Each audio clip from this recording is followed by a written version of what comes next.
It was a peaceful protest to end police brutality. There was no discussion. They started shooting everywhere. Police start shooting at us. They're killing us! You all are hiding. The only way we can get justice is if we stay alive. If the government paid you to disrupt protests again, would you do it? Yes. Just days after losing an election he was calling illegitimate, Trump decapitated the Pentagon leadership. The people that he installed were clearly political people. Can you understand why this looks a little sketchy? We've got a president who doesn't care about the rule of law. Did you think about what might happen if you got an order you weren't comfortable with? Absolutely.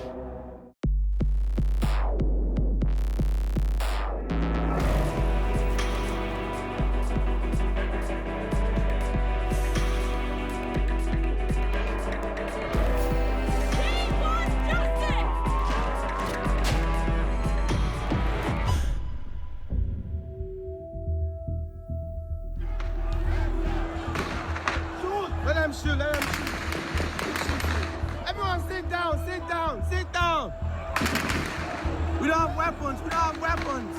We don't have weapons and they're shooting at us. Last year, on October 20th, demonstrators in Nigeria were gunned down at one of the largest and deadliest protests in a generation. They were calling for the disbanding of a federal police unit called SARS, the Special Anti-Robbery Squad. If I don't make it through the night, let it be known that I died fighting for our freedom, for what we believe in. We don't have guns! We don't have guns! SARS was created decades ago in response to a rise in theft and violent crimes, but quickly became a criminal enterprise. Notorious for the extortion, torture, rape, kidnapping, and murder of Nigerian citizens, SARS is a symptom of a corrupt government ruling over a country plagued by poverty. The movement to end SARS started in 2017 among the youth of Nigeria, and mass protests erupted last fall as a growing reckoning with abuses of power was happening across the world. We are asking for a complete abolition of the state anti-robbery squad. We need a complete abolition. We don't want a reform. Protesters have been backed by hugely popular artists like Fowles, a lawyer-turned-rapper whose lyrics tackle police abuse head-on. Johnny just dropped, now person shoot them down. Johnny where they innocent, Johnny where they new in town. Then kill him for no just cause. Nobody feel come up for house, they no born. So talk to me about what it was like from the beginning. It was a simple cause that resonated with everyone. End police brutality. It was a reaction. It's like somebody shouted from somewhere, yo, enough is enough. Right. And everyone in the room heard that shout, and they're like, yeah, actually, enough is enough. Yeah, right. There have been protest movements throughout the history of Nigeria. Yeah. What makes this generation of protests any different than the protests of your forefathers? I'll tell you what makes this one different. It's very simple. No leader. No one was leading. We have tech. Yeah. We have the internet. We have these tools that are advantage. It was like a center point, like a meeting ground for everyone. We know where to get information. I don't think Nigeria has ever seen anything like this before. What began as a peaceful demonstration became known as the Lekki Tollgate Massacre, a deadly turning point in the End SARS movement. Due to the violent crackdown, many demonstrators were forced underground.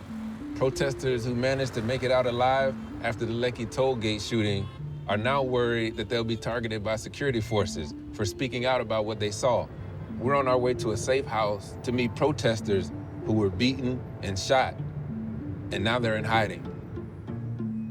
For the last 3 months, Sarah Ibrahim and a handful of other protesters have been on the run, moving from one safe house to the next as they gather evidence of what they say shows the government's violent response to the Lekki Tollgate protest.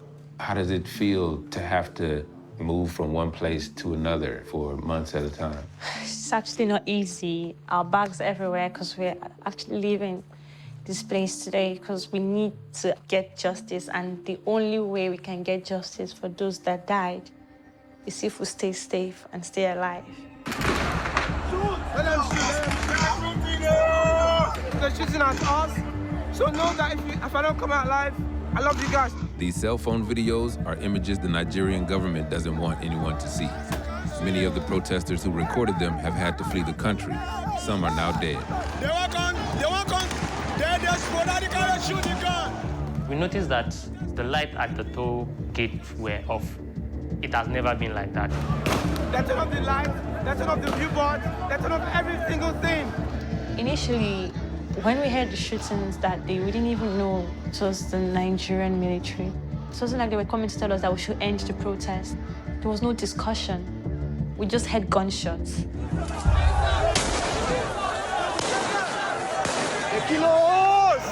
At first, we thought maybe they were hoodlums. Then we noticed people kept running back. Military people are here, they are shooting. So they kept advancing and advancing until they got to us, closed us in.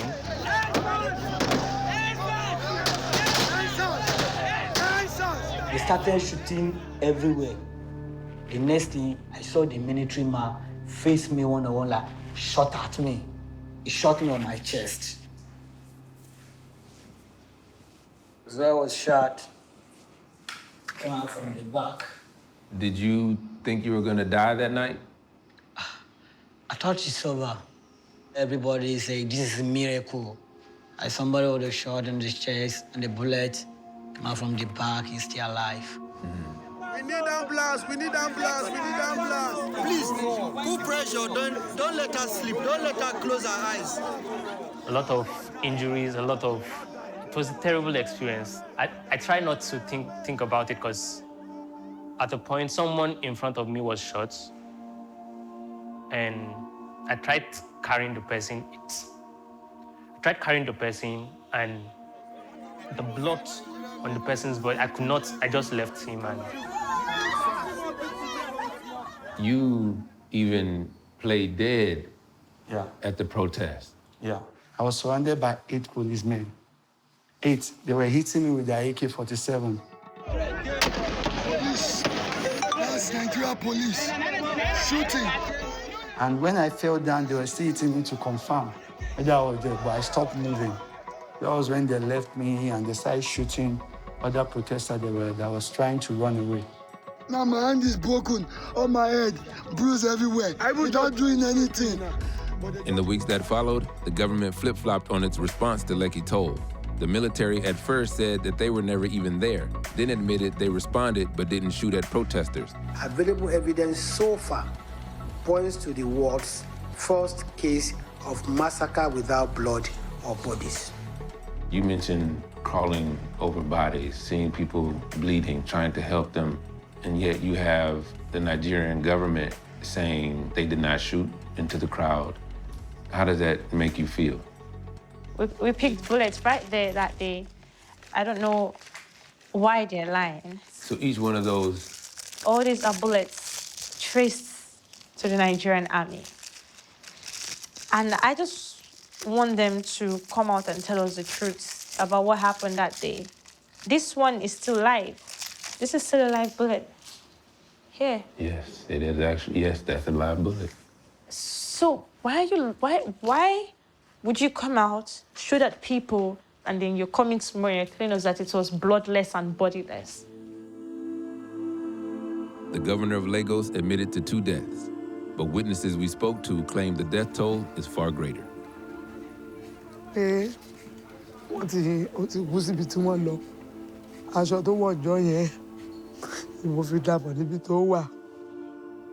Olabesi's son Lekon is one of 12 protesters that Amnesty International says were killed by security forces.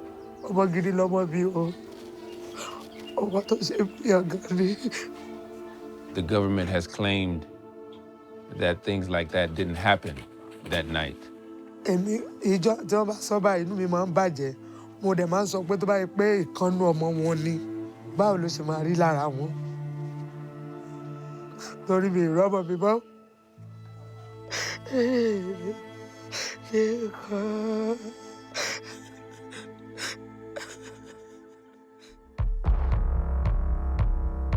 New findings have emerged that suggest the government attempted to dismantle the End SARS movement from within.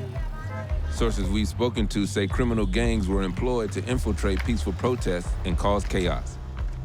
Why have you decided to hide your face for this interview? Keeping my life. Who would give you problems if you showed your face? It's Nigerian government. Can just come to me at any time, and there's nothing I can do. Did the Nigerian government pay you to disrupt the End SARS protests? According to what my friend told me, they're the one that paid them, and he's the one that gave me the money. We want to end that protest. We scare them by throwing them stone, bottle, and we are throwing stick, and some people that we even beat. So you were told to throw rocks, bottles, and sticks, and to beat people to scatter protesters? Yes. And people, when they see us, they were scared. How much did you get paid to disrupt the protests? That I collect is 30,000 naira. What do you say to the Nigerian government when they deny that they paid anyone to do what you all did? They can't deny. They were the one that sent us. If the government came and paid you money to disrupt protests again, would you do it? As Nigerian economic is not changing, I can do it. And I know the protest is not against me, but I get family that I'm even feeding, so I can't just leave them. You do it? Yes.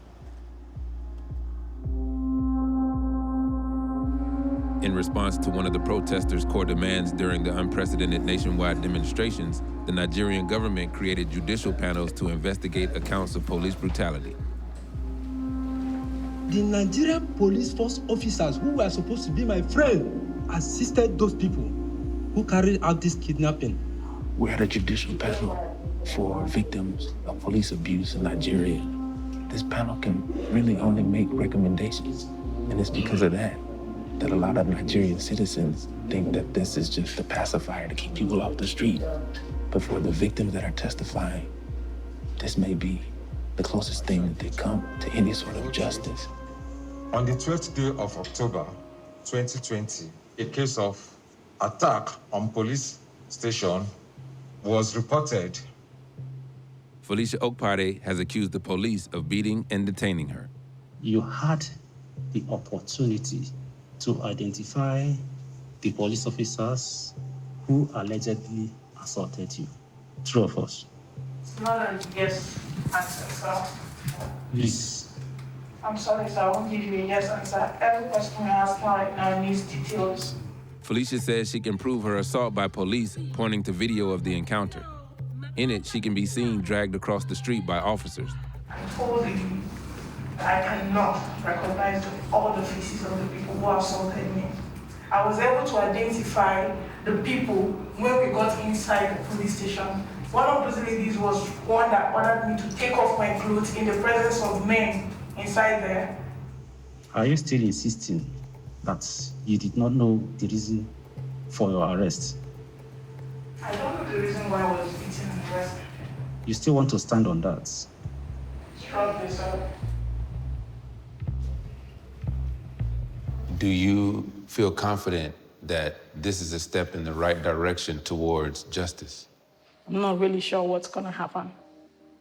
But I just want it to be out there that I tried my best to ensure that justice is being carried out. So if I don't make Nigeria right with my voice being heard, that means my daughter will suffer the same fate.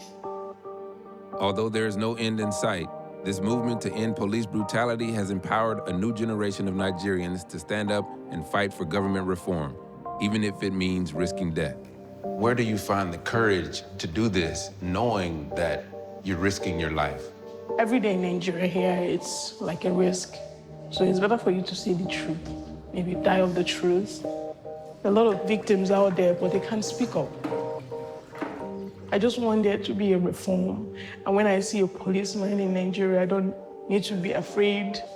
I don't want children that are being born to grow into that kind of society where they are scared of another person because of a uniform.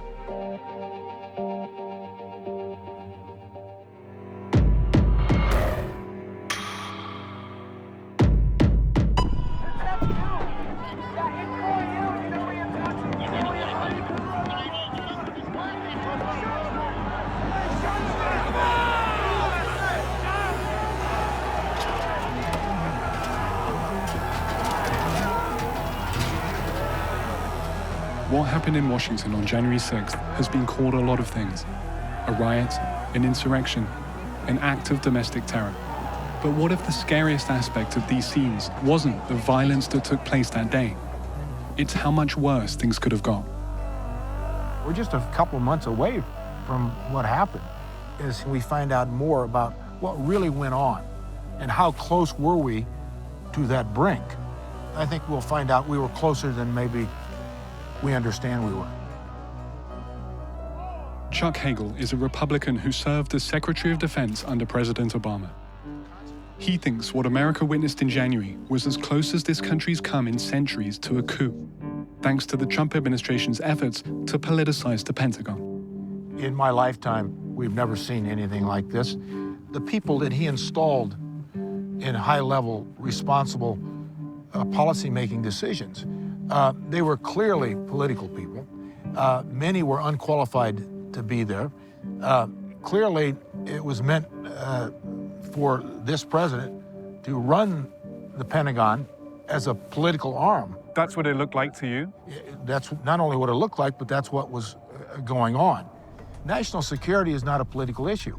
It never has been, it can't be. That's one of the great differences in our democracy. The president is always commander-in-chief, but it's the Department of Defense that effectively runs the military. While DoD leadership is appointed by the White House, there's supposed to be no room for partisan politics in operational matters. Hagel says Trump blurred those lines like no other president has before, but he encountered pushback within the department. The option to use active duty forces in a law enforcement role should only be used as a matter of last resort and only in the most urgent and dire of situations. I think Trump was becoming very frustrated that he was not being able to effectively facilitate the politicization of the Defense Department. Just days after losing an election he was calling illegitimate, Trump decapitated the Pentagon leadership, sending shockwaves around the national security establishment. President Trump is purging the top ranks of the Pentagon. The shakeup, just 70 days before the president is set to leave office, is raising national security concerns. Esper told the Military Times his replacement would be the president's, quote, yes man. And if that happens, he says, quote, God help us.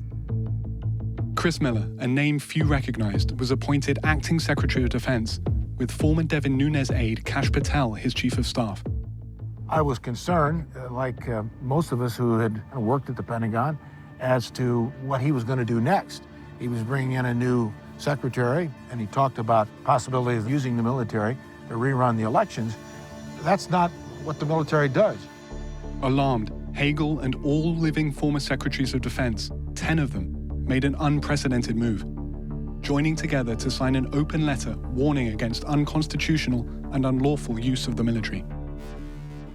Called out by name by all of his predecessors, Chris Miller, the man Trump picked to run the Pentagon in such controversial circumstances, agreed to sit down and tell his side of the story. There was a lot of concern that we were just some sort of Trump, hatchet men coming in to do heinous things to the Department of Defense, which couldn't be further from the truth.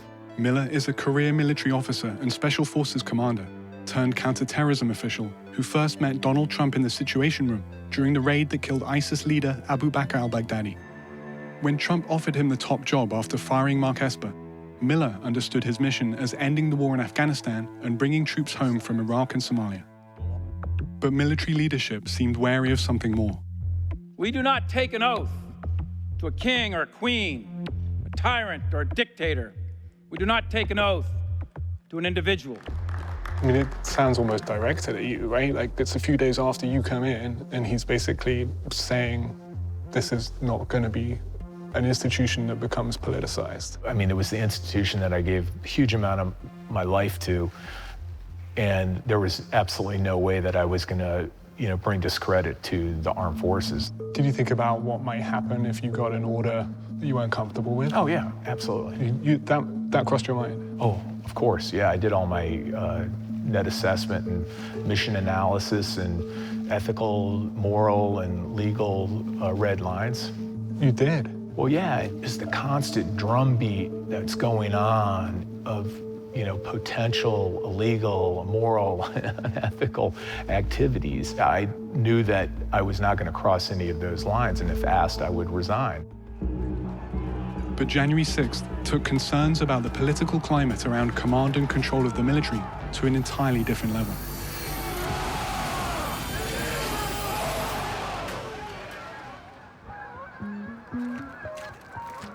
It was such an uncertain time. I think everyone was scared. Adam Sarowski is a former CIA attorney, now a contributing editor at Vanity Fair. We've got a president who doesn't care about the rule of law. And I thought the only way that they really effectuate something really dark is they have to get the Pentagon involved. He made a long-shot request to embed with the Secretary of Defense during his final week on the job. By the time I saw the itinerary, it could be read one of two ways. Like, oh, this is just his last trip as acting Secretary of Defense, or, wow, this is where the revolution starts. We went to Oak Ridge, where they assemble and dismantle nuclear weapons. Stratcom, where they do the command and control for nuclear weapons. Northcom, Spacecom, NORAD. You were with these guys as the president was impeached? On the plane with the monitors showing the impeachment vote. I'm traveling with the guy who has all the toys to carry out a coup. And yet he didn't. Last but not least, a little shout out to Chief of Staff at helm. Round of applause, please. Fourth Estate, thanks for coming along. If the changes at the Pentagon were Trump's last-ditch attempt to cling onto power, it's the team that was installed with Chris Miller who would know. But nobody's heard much from them so far. Despite all of the media coverage of the Trump presidency, and especially the last few weeks of the administration, we actually don't know very much about the conversations that went on behind closed doors. So we were surprised when Kash Patel agreed to give us an interview. Patel was in Telluride, Colorado, detoxing after 10 turbulent weeks in one of the highest national security roles in the country. He's been described as a Trump loyalist and was instrumental in the Republican effort to debunk the Russia investigation. When Kash was installed as Chief of Staff to Miller, I think a lot of people thought, well, there's the puppet master. How you're perceived in the media at times is, I mean, you've been called a lot of names. What is it about you that you think provokes that kind of a reaction? I don't know, and personally, serving as a public defender for so many years, all I tell people is I've been called far worse by much better. Even those who disagree with his politics recognize his historic rise. You are talking to a brown guy who's an Indian American, who's the first Indian American Chief of Staff of the Department of Defense, who's the first minority to be the principal deputy at the Office of the Director of National Intelligence, who is the first minority to be the head of counterterrorism at any White House. I didn't take those roles to be the first minority to do it, but it's pretty freaking cool that I was. The timing of when you guys came in, can you understand why there were some eyebrows raised, given the context is, a few days after the election? This looks a little sketchy. Yeah, that's for everybody else to have their opinion on. The president is contesting the result, claiming victory. I've reported on situations like that in other countries around the world, and it doesn't usually end well. Sure, that's a political lens you're looking through. It's a human lens. Like, that's what half the country was. Sure, but again, that's not the lens I had the role of looking through. If any commander-in-chief is entitled to his cabinet at the time he wants it. My job was the mission. It's really simple. We had a Department of Defense to run, so that's what we went and did. Take us back to January 6th. January 6th, okay. Yeah, a pretty intense day. It must have crossed people's minds that there could be a situation that was also unprecedented in terms of what the orders might be from the White House. It didn't cross mine because I had operated under the National Command Authority, and I never found fault with the chain of command in this administration. It worked the way it needed to work, when it needed to work. But Miller was clearly uneasy with how things had played out on January 6th. Did you listen to the president's speech in the morning? What did you make of it when you heard the kinds of things he was saying? Concerning. When you heard him saying, we're gonna walk down Pennsylvania Avenue, take our country back, that was what was concerning to you? Sure, yeah. But by the same token, there had been a lot of rhetoric spewed over the previous bunch of years. But on this day, more than any other, when the vote is being certified in Congress, that must have set alarm bells ringing in your head. Yes. Do you think the president was responsible for what happened on the 6th? I don't know, but it seems cause and effect, yeah. The question is, would anybody have marched on the Capitol and overrun the Capitol without the president's speech? I think it's pretty much definitive that wouldn't have happened. So, yes. The question is, did he know that he was enraging the crowd to do that? I don't know. And the delay for the National Guard, what's your response to those that say, well, this should have happened quicker, or could it have been handled better? It comes back to understanding how the military works. This isn't a video game. It's not Halo. It's not, Black Ops, call to duty. Who did you speak to from the White House during that time? Did you speak to the president? I did not speak to the president on the 6th. Did you worry about getting the kind of order that you might not be comfortable with? No. What would have happened if you did? Speculative. You were the guy in the position, and so what you have to say about that matters.